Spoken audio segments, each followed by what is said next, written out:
Hello అండి, అందరికీ నమస్తే. నా పేరు లక్ష్మి. వెల్కమ్ బ్యాక్ టు ముంబైలో ఆంధ్ర కిచెన్ అండి. ఈ న్యూ ఇయర్ పార్టీకి పర్ఫెక్ట్ రొయ్యల బిర్యానీ రెసిపీ ఇంకా చికెన్ కర్రీ అండి తయారు చేయబోతున్నానండి. అది స్కిప్ చేయకుండా లాస్ట్ వరకు చూసేయండి. చాలా అంటే చాలా టేస్టీగా బాగా కుదిరింది. మరి మీరు కూడా ట్రై చేయండి. దానికోసం ముందుగా 1/2 kg వరకు రొయ్యలు తీసుకోవాలి. బాగా శుభ్రంగా బాగా కడిగేసుకొని ఒక గిన్నెలో తీసుకోవాలండి. ఇప్పుడు ఇందులోకి 1/2 టీ స్పూన్ వరకు పసుపు, అలాగే 1 స్పూన్ వరకు సాల్ట్ వేసుకోవాలి. చేతితోటి ఒకసారి మొత్తం బాగా కలిపేసుకోవాలండి. ఇది ఇలా మొత్తం బాగా కలిపేసుకొని దీన్ని అయితే ముందుగా పక్కన పెట్టేసుకోవాలి. ఒక 1/2 అవర్ పక్కన పెట్టుకుంటే సరిపోద్దండి. అలాగే 3 గ్లాసుల వరకు నేను నార్మల్ రైస్ తీసుకున్నానండి. దాన్ని 2 సార్లు శుభ్రంగా కడిగేసుకొని వాటర్ వేసుకొని దీన్ని కూడా ఒక 1/2 అవర్ పక్కన పెట్టుకోవాలి.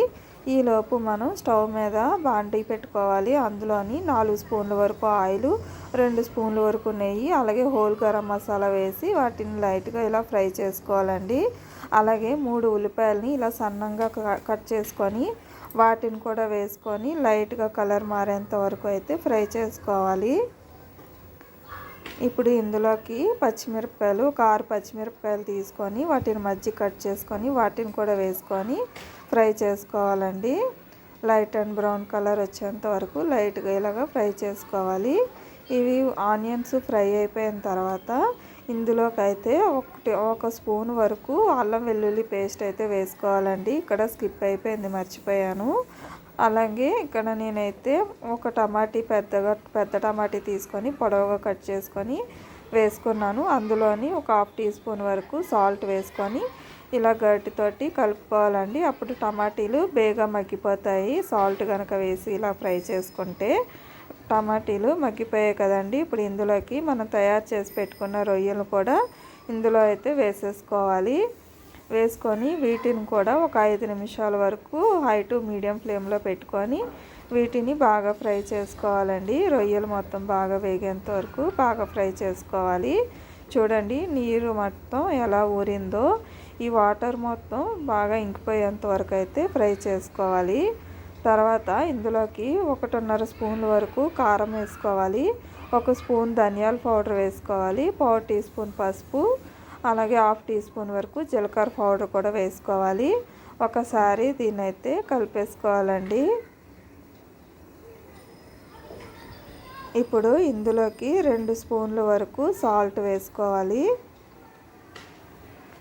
మీకు రుచికి తగ్గట్టుగా మీరైతే సాల్ట్ వేసుకోండి. మళ్ళీ వీటిని ఒకసారి అయితే మొత్తం బాగా కలిపేసుకోవాలండి. ఎక్కడ కూడా వాటర్ లేకుండా మొత్తం నూనె మీదకి తేలేంత వరకు, రొయ్యలు బాగా వేగేంత వరకు ఇలా అయితే ఫ్రై చేసేసుకోవాలి. ఇప్పుడు ఇందులోకి 1 కప్పు వరకు పెరుగు తీసుకోవాలండి. నేనైతే ఇక్కడ ఫ్రెష్ పెరుగు తీసుకున్నాను.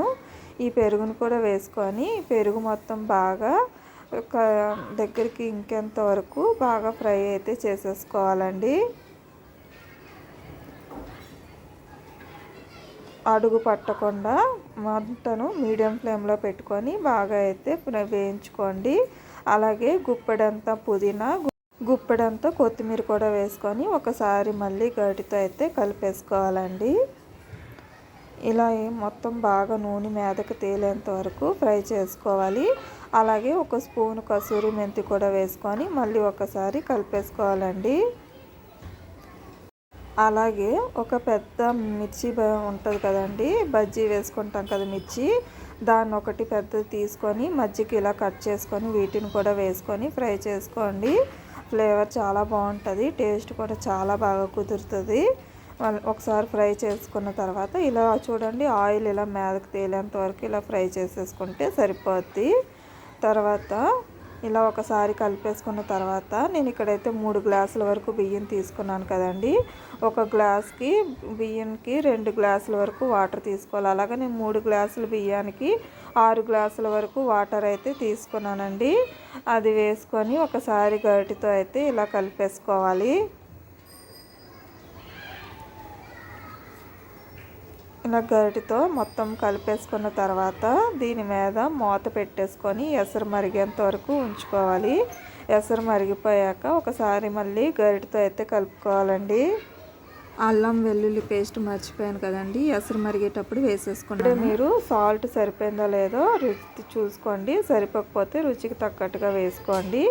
అలాగే మనం బియ్యం నానబెట్టుకున్నాం కదండి, దాంట్లో వాటర్ మొత్తం వంపేసుకొని బియ్యం మొత్తం ఇందులో వేసేసుకోవాలండి. ఇలా వేసుకొని ఒకసారి గరిటెతో అయితే కలిపేసుకోవాలి. దీని మీద మూత పెట్టుకొని మీడియం ఫ్లేమ్లో పెట్టుకోవాలి. బాగా ఒక 10 మినిట్స్ వరకు ఉడికించుకోవాలండి. 10 మినిట్స్ తర్వాత మూత తీసి ఒకసారి గరిటెతో అయితే ఇలాగా కలిపేసుకోవాలండి. ఇలా కలిపిన తర్వాత మళ్ళీ మూత పెట్టుకొని ఒక 5 మినిట్స్ పాటు మళ్ళీ కొద్దిసేపు వాటర్ దగ్గరికి ఇంకేంత వరకు అయితే ఉడికించుకోవాలి. చూడండి, ఇక్కడ వాటర్ అయితే దగ్గరికి ఇంకిపోయింది. ఒకసారి అడుగు పట్టకుండా ఒకసారి అయితే గరిటెతోటి అడుగు వరకు బాగా కలిపేసుకోవాలి. ఇలా కలుపుకున్న తర్వాత దీని మీద అయితే కొంచెం కొత్తిమీరని ఇలా మీదన మీకు ఇష్టమైతే ఇలా చల్లుకోండి. ఫ్లేవర్ చాలా బాగుంటుంది. మూత పెట్టేసుకొని మంటను సిమ్ ఫ్లేమ్లో పెట్టేసుకొని ఒక 10 మినిట్స్ పాటు ఉడికించుకోవాలండి. 10 మినిట్స్ తర్వాత స్టవ్ ఆపేసుకొని ఇలా మూత తీసి చూడండి, చాలా అంటే చాలా బాగా వచ్చిందండి. మొత్తం బాగా పొడి పొడిలాడుతూ చాలా బాగా వచ్చింది రైస్ అయితే. చూడండి బిర్యానీ ఎంత బాగుందో, టేస్ట్ కూడా చాలా బాగుందండి. మీరు కూడా ఒకసారి అయితే ట్రై చేయండి, ఎలా ఉందో కామెంట్ అయితే చేయండి. ప్లీజ్ లైక్ చేయండి, లైక్ చేయడం మాత్రం మర్చిపోకండి. ఇప్పుడు నెక్స్ట్ అయితే మనం చికెన్ తయారు చేసుకుందామండి. చికెన్ కూడా 1/2 kg వరకు చికెన్ తెచ్చుకోవాలి. శుభ్రంగా కడిగేసుకొని దీన్ని కూడా ఒక గిన్నెలో తీసుకోవాలి. 1/2 టీ స్పూన్ వరకు పసుపు, 1.5 స్పూన్ల వరకు కారము, 1.5 స్పూన్ వరకు ధనియాల పౌడర్ వేసుకోవాలి. 1/2 టీ స్పూను జీలకర్ర పౌడర్ వేసుకోవాలి. 2 స్పూన్ల వరకు సాల్ట్ వేసుకోవాలండి. మీకు రుచికి తగ్గట్టుగా మీరైతే సాల్ట్ వేసుకోండి. ఇలా మొత్తం బాగా కలిపేసుకోవాలి. ఇది కలిపేసుకున్న తర్వాత ఒక గంట సేపు పక్కనైతే పెట్టేసుకోవాలండి. తర్వాత గంట తర్వాత స్టవ్ మీద పెనం పెట్టుకొని అందులోని ఒక 4 స్పూన్ల వరకు ఆయిల్ వేసుకోవాలి. ఒకటి పెద్ద సైజు ఉల్లిపాయ తీసుకొని చిన్న ముక్కలుగా కట్ చేసుకొని వేసుకోవాలి. అలాగే 2 పచ్చిమిరపకాయలు కూడా మజ్జిగ చీల్చుకొని దాన్ని కూడా వేసుకొని ఇలా లైట్గా కలర్ మారేంత వరకు అయితే ఫ్రై చేసుకోవాలండి. ఉల్లిపాయలు వేగిపోయిన తర్వాత 1.5 స్పూన్ల వరకు అల్లం వెల్లుల్లి పేస్ట్ అయితే వేసుకోవాలి. ఈ అల్లం వెల్లుల్లి పేస్ట్ పచ్చివాసన పోయేంత వరకు దీన్ని లైట్గా అయితే వేయించుకోవాలండి. ఇలా వేగిన తర్వాత ఇందులోకి ఒక టమాటీ తీసుకొని చిన్న ముక్కలుగా కట్ చేసుకొని వేసుకోవాలి. దీన్ని ఒకసారి అయితే గరిటెతో కలుపుకోవాలి. ఇందులోని 1/4 టీ స్పూన్ వరకు సాల్ట్ అయితే వేసుకొని ఒకసారి కలిపేసుకోండి. ఇలా అయితే టమాటీలు వేగ మగ్గిపోతాయి కూడా అండి, సాఫ్ట్గా మగ్గిపోతాయి.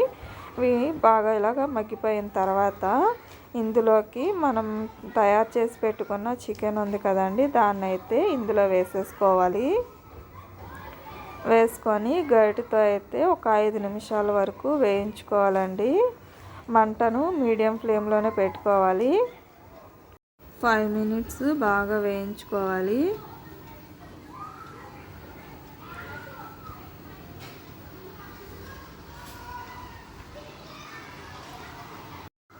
ఫైవ్ మినిట్స్ తర్వాత అయితే చూడండి నీళ్ళు మొత్తం బాగా ఇంకిపోయాయి. అలాగే దగ్గరికి బాగా ఫ్రై అయిపోయింది. ఇప్పుడు ఇందులోకి అయితే ఒక 1/2 కప్ వరకు పెరుగు వేసుకోవాలి. పెరుగు వేసుకొని మళ్ళీ దీన్ని కూడా ఒక 5 నిమిషాల పాటు హై ఫ్లేమ్లోనే బాగా వేయించుకోవాలండి. ఈరోజు నేను వాయిస్ ఇచ్చేటప్పుడు పిల్లల సౌండ్ చాలా ఎక్కువగా వస్తుందండి, ఏమీ అనుకోకండి. నేను ఎంత ఆపాలనుకున్నా ఈరోజు అయితే సౌండ్ చాలా ఎక్కువ వస్తుంది. ఇప్పుడు ఈ లోపు మనం అయితే ఒక మిక్సీ గిన్నె తీసుకొని ఫ్రై ఆనియన్స్ అండి తీసుకోవాలి, 1 కప్పు వరకు. అలాగే 2 స్పూన్ల వరకు ధనియాలు తీసుకోవాలి, 1 స్పూన్ జీలకర్ర తీసుకోవాలి, 1/2 టీ స్పూన్ వరకు సోప్ జీలకర్ర తీసుకోవాలండి. ఒక ఎండుమిరపకాయ కూడా తీసుకోవాలి. కొద్దిగా వాటర్ వేసుకొని మిక్సీ పట్టుకోవాలి. ఇక్కడ ఈలోపు ఇక్కడైతే మగ్గిపోయిందండి చికెన్ అయితే. ఇందులోకి మనం తయారు చేసి పెట్టుకున్న పేస్ట్ని కూడా వేసేసుకోవాలి. దీన్ని కూడా బాగా వేయించుకోవాలండి. ఆయిల్ మొత్తం సపరేట్ అయ్యేంత వరకు అయితే బాగా వేయించుకోవాలి. ఇదిగోండి చూడండి మీదకి ఆయిల్ అయితే ఎలా తేలుతుందో.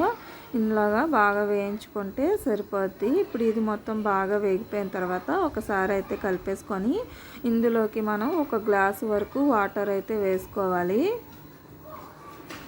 దీని ఒకసారి గరిటెతో అయితే కలిపేసుకోవాలండి.